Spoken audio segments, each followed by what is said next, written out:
Yeah, and when we were talking about shadows and composition, it reminds me of this Twitter conversation I was having earlier this week, where they were talking about how on Amazon book covers um, nowadays have like really boring, minimalistic art design.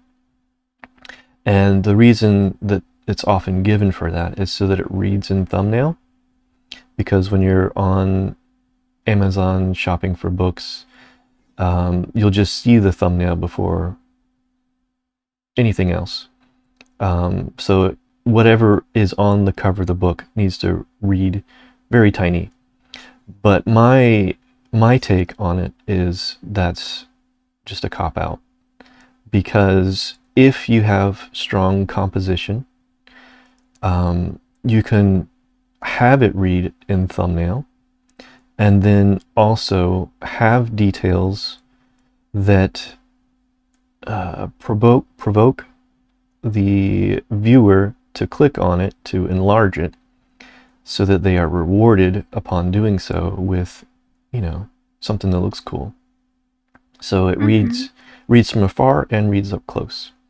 And a good way to have a strong composition is to use shadows properly and keep them in consideration and stick to the original thumbnail sketch that you're working from. And that's why artists, it's always good, and most of them do work from thumbnail sketches on an illustration or a book cover, so that it does read from afar and up close.